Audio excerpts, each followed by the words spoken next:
समीरा समीरुद्दीन सैयद। मेरा नाम है समीरा समीरुद्दीन सैयद और जिनका ये सब मैटर हुआ है वो मेरी सास थे नूरजहाँ बदरुद्दीन सैयद। ठीक है, अभी प्रॉब्लम कहाँ से स्टार्ट हुई, 23 तारीख को शाम में 5:30 बजे उनका इंतकाल हो गया।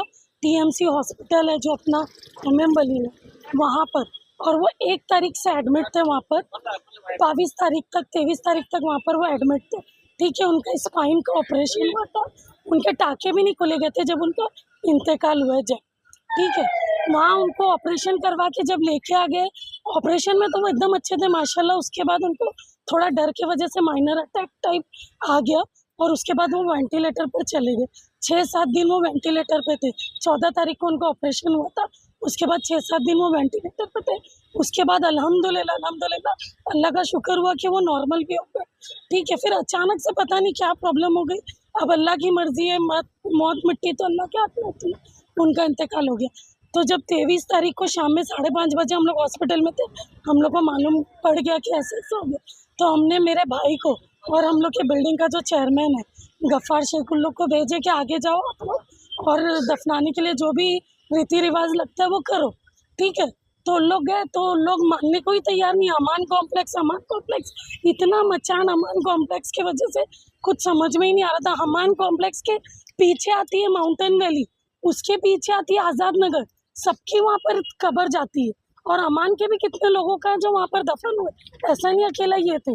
पता नहीं उसमें क्या राजनीति खेली गई कि क्या हुआ, वो अल्लाह और अल्लाह का रसूल बेहतर जानता है क्या हुआ उसमें। 9:30 बजे तक गफ्फार की नईम खान से बात हुई थी, उन्होंने बोले सुबह देखते या नहीं बोल डाले, पता नहीं। हम लोग ने उनको रात में 12 बजे ही हमको दफनाना था क्योंकि बहुत क्रिटिकल कंडीशन में ही सब हुआ होता।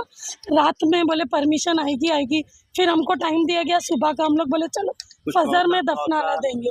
लिखा हुआ था क्या मालूम, उन लोग ने डॉक्यूमेंट्स चेक ही नहीं किए, सिर्फ अमान कॉम्प्लेक्स के ऊपर ये तो कौसा में आता है, ये तो कौसा में आता है, बस ये करते हुए गए। और हम तो औरतें थी, लेडीज घर में थी, हमको नहीं मालूम अभी आप बाहर क्या चल रहा है। स्टेशन आए थे अभी आप, तो जी क्या किया आपने यहाँ पर कानूनी हमने FIR लिखा दिए गए नईम खान के ऊपर।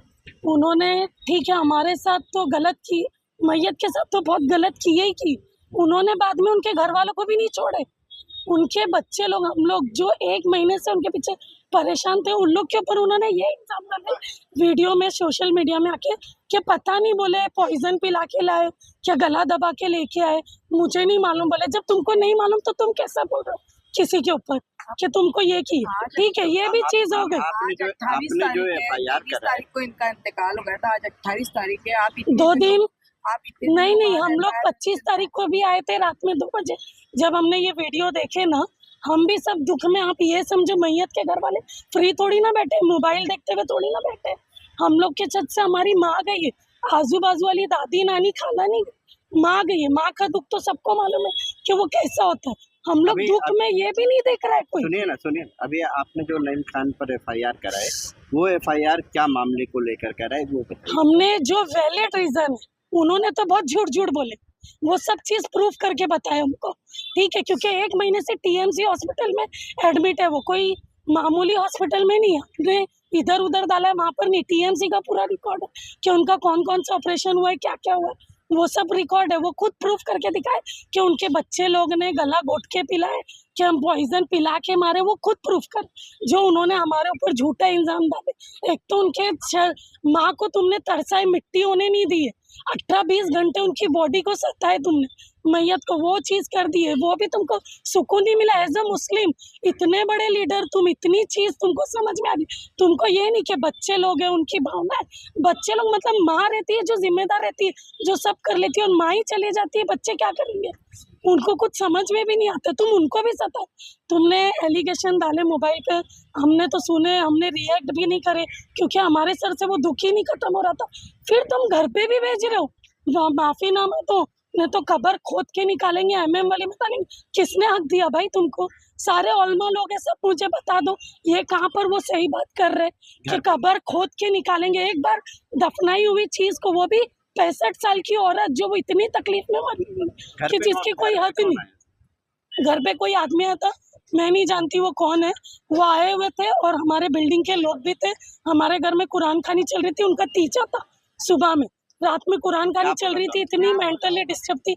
वो बोले आके कि तुम नईम खान को माफीनामा दो तो तुम्हारा मैटर हाई कोर्ट में चले गया है, नईम खान को दो तुम माफीनामा तो वो तुम्हारा ये केस खत्म करेंगे, नहीं तो कल ही सब लोग आ रहे हैं कब्र खोदने के लिए।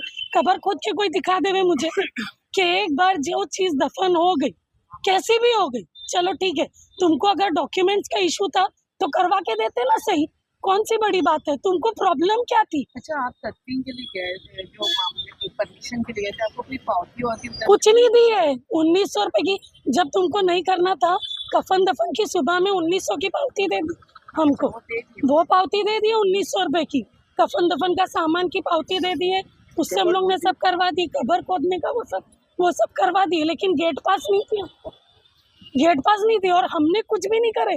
हमारे अभी आप लोगों का जो उनका डेथ सर्टिफिकेट है वो कैसे हासिल करेंगे? उनको देना पड़ेगा, नईम खान से हम लोग दावा कर रहे भाई, हमको डेथ सर्टिफिकेट तो हमारे पास ओरिजिनल है, टीएमसी हॉस्पिटल का, घर में उनका इंतकाल नहीं हुआ, टीएमसी हॉस्पिटल में हुआ है, डॉक्टर की निगरानी में 1 महीना हुआ एडमिट थे। तुम प्रूफ करके बताओ क्यों नहीं देंगे तुम कोई भी चीज?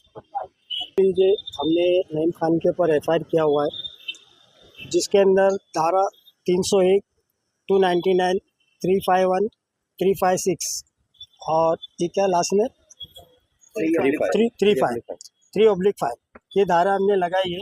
ये एक ऐसा मामला है कि आप शरीयत के दायरे में भी देखेंगे तो ये सबसे गलत हुआ है, और आर्टिकल हमारे संविधान के हिसाब से भी देखेंगे तो इन्होंने उसका भी उल्लंघन किया है कि आर्टिकल 21 के हिसाब से राइट हर एक का बनता है कि हर चीज़ उसको सहूलत दी जाए, लेकिन उन्होंने उसको भी फेल किया और 18 से 20 घंटे मैयत को उन्होंने रोक के रखा।